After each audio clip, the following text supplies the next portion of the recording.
our work right now on the planet is to bring honoring and sanctity to the invisible just as much as the visible. The invisible results are things like feeling good, things like feeling connected, things like our health, our well-being, a feeling of joy, pleasure. Embodiment can't be faked.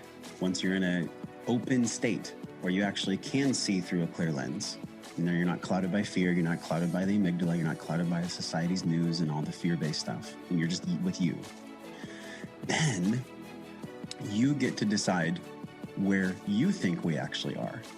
It is possible to navigate pain with grace. Energy is information. We're here to experience the full spectrum. That worthiness is hard for you. There's nothing wrong with you. It is a muscle that we kind of have to learn how to access. You are not disempowered, and you have power in every area of your life all the time. I believe that chronic illness is an opportunity for us to heal. Health, it's a choice. Listening to your body if you so choose. My prayer for the world would be that they would know the infinite love of God. Aloha and welcome to the Body and Soul Wisdom Podcast, formerly known as the Embodied Healing Self Podcast, with your host, jenmons. Join me each week for soul-inspired, conscious conversations around awakening to your soul purpose through 5-element well-being. Thank you so much for joining in.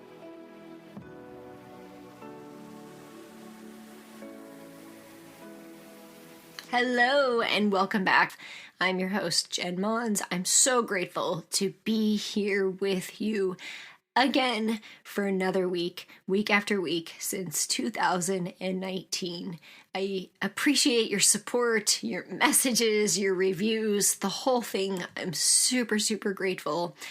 And it just keeps me motivated and inspired just to keep sharing with you every week. So thank you so much. We are in this community to heal and grow and share and create and prosper and just live our truth, live our soul expression.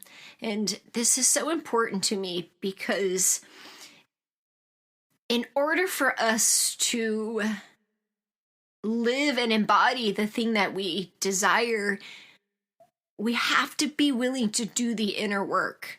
And so oftentimes the women who come to me are coming because they've had undesirable experiences where they haven't had the results that they wanted because they've been focused on the results with other coaches, whether it's money or business or relationships, but focusing on that external thing and not being willing to do the inner work or not being guided or supported to even do so. And I believe and I know to be true and have many, many successful celebrations to share with you around that. The inner work creates the outer results. It might take a little longer, but it creates sustainable, more fulfilling results in your life. Whatever it is that you're seeking begins with you. And some of it's uncomfortable and some of it's messy, but it's okay. It's okay if you're supported.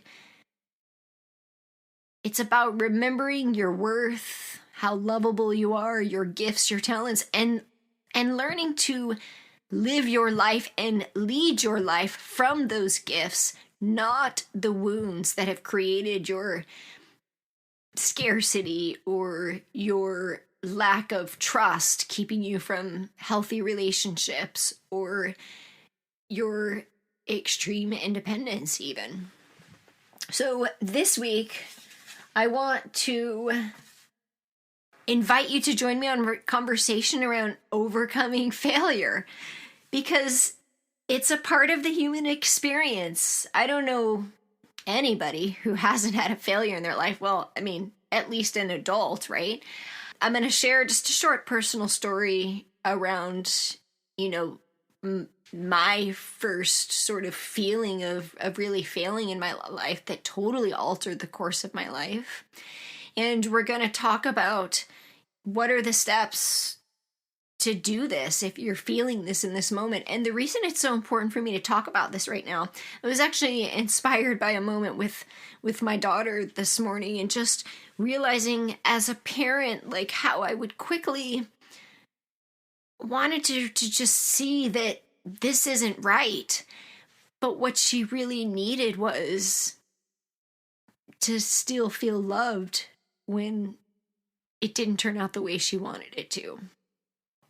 Rather than, as a parent, me noticing my own fears about, well, what does this mean if it didn't turn out the way that we wanted it to? Stepping back and stepping into the place of like just noticing, all she needs right now is just to know that she's still loved. And so I had that moment of just realizing that my fear of failure as a parent was clouding my ability to immediately, in that moment, step in with compassion. And this is a practice. Like, how often do we do that? Like, our own fears come up in that moment, and they keep us from actually showing up the way that we want to. And I do this, I coach people through this, and I'm still human, I'm still imperfect, and there's always an opportunity to shift and do it differently. So my personal story around failure is that I really truly, I am one of those women who is very independent, possible trauma response, due to just the need for safety. And I, as a child, I felt pretty super confident, did and everything I wanted to, felt like I had everything that I needed. But of course, I didn't. I just chose to believe that. And it looked, I guess, pretty happy or successful on the outside. I had a pretty good experience. I had a lot of courage to remove myself from my friends to go away to a military service academy in New York. And the kind where you can't talk to your family for we couldn't talk for 2 weeks. And even when we did, I stood in line for 2 hours to use the payphone to talk to my family for 2 minutes while I was being yelled at. So that kind of experience, which is not normal for most people, but I just kept trucking along and just, doing the thing. And I had this really unhealthy belief, which I have since recognized, that I believed I could do anything that men could do, and I could have babies. So if you told me I couldn't do something, I was going to do it. I played on a boys' baseball team when I was 13 because I got kind of tired of softball. I played on a boys' hockey team and a boys' soccer team. And then, went to an all kind of male-dominated college where there was 8% female. And when I was in high school, I wanted to fly jets because at that time in the 90s, women weren't really doing that. So I thought, well, if you tell me I can't do something, then I'm going to do it. I ended up changing my mind. I spent some time on an aircraft carrier and I was like, whoa, this is not for me. Found out that I'm don't like to fly at all. But my dad was a pilot, so I was kind of like, that might be cool. So anyways, I'm going through life. I've got a corporate career. I'm an engineer. I'm, doing pretty good. And I decide, okay, well, I'm doing the thing. I'm climbing the corporate ladder. I'm being recognized for my value. I'm just going to have a baby. And I was like, I'm ready. Things are I need a little bit more excitement in my life. I'm just going to, keep kicking butt in my career and I'm just going to become a mom. No big deal. Well, it was a big deal for me. I had an unhealthy pregnancy, and it resulted in something called HELLP syndrome, which is hemolysis, elevated liver, low platelet. Anyway, long story short, liver failure, near-death experience, 3 weeks in the hospital, daughter in the hospital for 4 weeks. And it was really just a game of survival. It was okay, well, we want to leave the baby in as long as we can so that she can develop more, because we started noticing problems at 32 weeks, which was she was far along enough that it was going to be okay. She was 3 pounds when she was born. But also, getting her out in time to where my liver didn't completely fail and my kidneys didn't, because it's really the cure for this is delivery. It's like an allergic reaction to the placenta. And so the cure for it is just to deliver the baby as soon as possible. So long story short, the reason I share this is because that was really the first time in my life that I felt like I had failed. I had this beautiful birthing plan. I'm going to do it all natural, going to do it in the bathtub. I'm going to do my own style of breath work, listen to my music. And that is not what happened at all. I mean, it couldn't have been like further from the truth. It couldn't have been any different. I could have never even imagined. There was this book that was popular at the time called What to Expect When You're Expecting, and there was like the high risk section. I didn't even read it. I was like, that's not me. That won't happen to me, because nothing bad ever happens to me. And then the most important thing in my life, it just went all wrong. And I know I'm not alone on this. I know that there are several women who have had some trauma and grief and loss around pregnancy. And yet, when we're younger, I don't know, we get this idea that it's like easy and magical and, or at least I did. I thought it's no big deal. You just have a baby, like just become a mom. Everybody does, right? But a lot of us struggle with infertility, miscarriages, premature births, life-threatening experiences. And in my personal experience, it felt like I was a failure. I didn't provide a safe environment for her to come into the world. It was, I didn't even get to hold her for like 28 hours, I think, the first time, because I was in a state of survival. And so there was some grief associated with that, and it took me years, and I didn't even realize it, and I didn't even realize the grief and the sadness that I had, just because it didn't go as I had planned, and how is this going to affect her for the rest of my life? And of course, it ended up being a C-section, and that's not what I wanted. I had health complications for years afterwards. I was told never to have children again. Like, this was just, it was scary. It was the best thing that ever happened to me, though, because it completely altered the course of my life.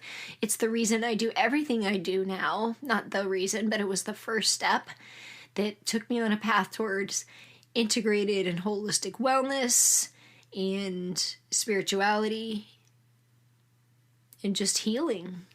Because I now know that my need to constantly prove myself, and I was working so hard in a male-dominated environment, was the reason I didn't listen to my body. It was my breakdown. I had a breakdown in health. I just was trying to prove myself and my worth so much. Even when I was pregnant, I wasn't honoring my pregnancy. And that was the result. So we all have moments in our life where we feel like we have failed. And it sometimes feels like trauma. And I want to invite you to believe or choose that there's no failure, there's just growth. What it helps us do is get very clear on what we don't want. I was very clear that although the doctor said you shouldn't have any more kids, that I was going to do it, and I was going to do it in a very different way. I wasn't going to work 80 hours a week. I was going to take a lot more time to eat well, to slow down, and I did. And my second one was 2 days late, and it was a natural birth, a VBAC. It was beautiful. But those are big moments, but there's also the small moments, like I shared my moment about this morning with my daughter. I just was like, I'm not always showing up the way I want to because of my own fears. And in the moment, I just questioned myself. But I don't really look at it as a failure. I look at it as the opportunity to grow and to change and to just choose differently. We all make mistakes. We've made mistakes of trusting the wrong people. Sometimes that is in a marriage. For me, it was in a business partnership. It was a mistake, an expensive mistake. Maybe it's a boss. You know, we all had those experiences where we've just made a wrong turn temporarily, and what it's doing is showing us what we don't want. In those moments, I believe those moments of adversity and overcoming challenges are the moments that we learn about ourselves. Those are the moments of the invitation to trust. So when we feel this way, it's just important to acknowledge it. And the more that we practice this, the easier it gets. So within a few minutes this morning, I was able to kind of go through this process where the former version of me, it could have taken days or hours, or maybe I would have never even confronted it. But the first step in all of this is just to become aware of it. Just be aware that you're having this sensation of like, something's not enough. I did something wrong. However it lands for you, it wasn't enough, usually is what comes up. Why do I always make the same mistake? Why do I always do everything wrong? Why are things so difficult for me? And just become aware of it. Once you become aware of it, the first response for most of us is to, well, either to project and blame somewhere else, right? So we can project our own fear, say example for a need of safety, onto someone else by controlling them, or, you know, specifically as a parent.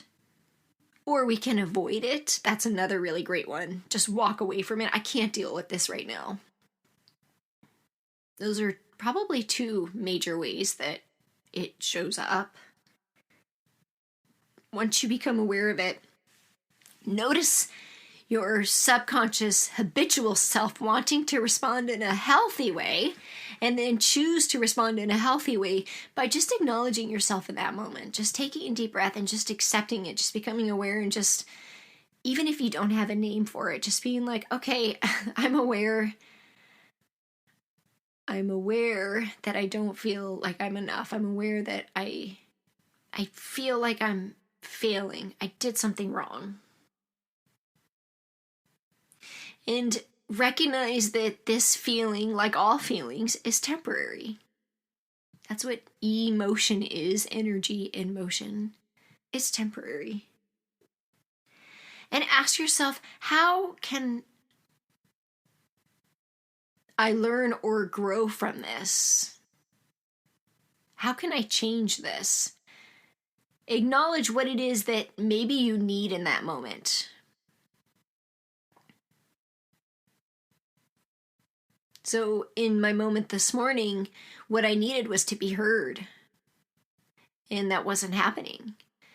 And so I walked away and I came back and I just said, like, I need you to hear me. Would you be willing to do that? And if you're the parent of a teenager, you know that, you know, they become very independent, and, you know, sometimes they don't want to listen to you. And that's what I needed. So ask yourself what it is that you need. And once you figure that out, make a request around it. Sometimes the request is just for ourselves. Like, I just need some space. And then be willing to give yourself permission to just have the space. Maybe that's all you need in the moment. Maybe you need support. Maybe you just need a hug. But what do you need in that moment? Knowing that it's all temporary, acknowledging how you feel in the moment, being curious about what it is that you actually need that's creating this response of the fear of failure, because you're still looking at it as a failure. And I'm inviting you to be okay with that, have compassion for it, and also recognize that it's also just an opportunity to grow and do different. Remember that it's giving you clarity around what you don't want to do next time, because failure doesn't feel good for anybody. When things don't turn out the way we want them to, it doesn't, I mean, for some people it might last a second. You know, some of us can very easily be like, okay, now I'm going to rise up and do something different. But for the majority of people, we're just kind of like, oh, that didn't feel good. Kind of feels like a kick in the stomach, or, you know, maybe it hurts the heart. Usually it doesn't feel good. And then find a way to move through it. I personally love to journal around it, and maybe an affirmation, maybe movement, maybe go for a run, and find a way to look at it in a positive way. Look at the experience in a positive way, and then invite yourself to create a belief around it that's empowering, so that you're willing to move forward. Because that's really the way that we transmute this. We don't stay stuck in it. It's that whole idea of making decisions on who you're becoming, not who you've been. You are not your failures. You are also not your successes. And so recognizing the experience where you felt like things didn't go the way you wanted them to, recognizing the need that was underneath, giving yourself permission to make a request, and then choosing an empowering way to look at this experience and saying to yourself, I recognize that this didn't go the way I wanted it to. What I would have liked to have turned out differently is this. What I needed was this that I didn't have. What I would like is this. Here's the request. What I choose to believe moving forward is this. And writing it down. So my most recent personal experience was just, putting trust in somebody more than myself. And it resulted in just a huge financial burden and energy drain just from a business partnership that I was in. And so I could look at the story like it didn't go the way that I wanted it to. The way that was, the vision that was created did not come through. Or I could look at it like I'm very clear on what I'm not available for. I'm very clear on what I don't want in my life moving forward. I'm very clear that I will no longer trust in someone else more than myself. And you can plug in friendship or even marriage into this equation. But for me, as painful as parts of it were, it helped me to get really clear on, number one, owning my worth and owning my value and creating and maintaining healthy boundaries. Number two, not trusting in somebody who isn't trustworthy and not trusting in somebody more than myself, because that was the piece that I didn't listen to. And just getting super clear about how I want to move forward. So I'm not avoiding the idea that there wasn't some type of, quote, failure around it, but what did I learn and how did I grow? Well, we learn and grow a lot more when we lose or fail than we do when we win. One of my daughters is a surfer, a competitive surfer. She's a really good one, and she's usually does well in contests, and she had a contest where things didn't go the way she wanted them to, as everybody does. Every athlete experiences that. It's very common in the world of surfing because there's so many variables. The conditions are different, the waves are different, the weather, the whole thing. And there was a contest that really just, she was on this like winning streak, and then all of a sudden she didn't, and it just lit a fire under her to continue to learn more about ways that she can continue to grow in her skill. And when we get comfortable because things are going well, we just get too comfortable. And it's nice to have that every once in a while, but we really grow from the things that don't go well because we get super clear in what we want and what we don't want. So that's a positive way of looking at it, is thank you for the clarity. And then the most important piece of this, to wrap it up, is to have compassion. Have compassion for yourself. Have compassion for the people that were involved in the experience. Forgiveness.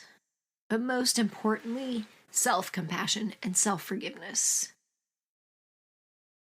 And just know that you are always doing the best you can do with the resources that are available to you. Even if you feel stuck. Maybe you just need to be stuck in that moment.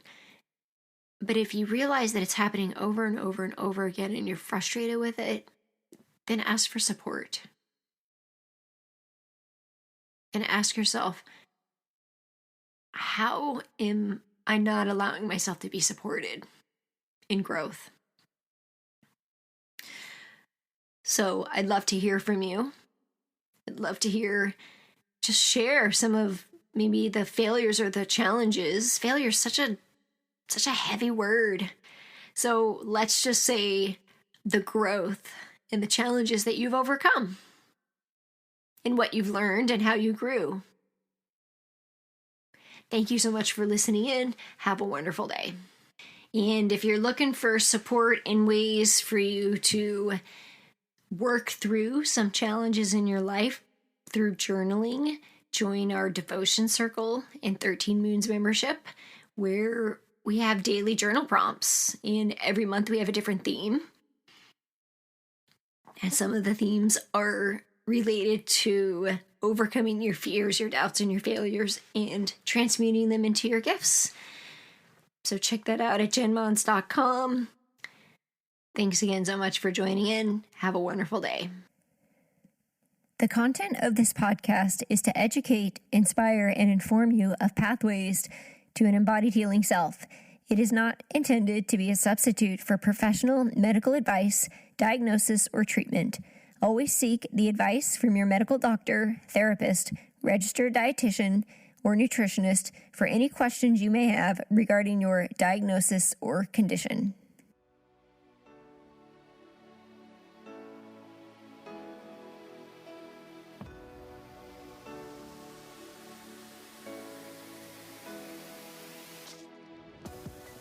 Hello, friends, and thank you so much for joining again each week on the Body and Soul Wisdom Podcast, formerly the Embodied Healing Self Podcast.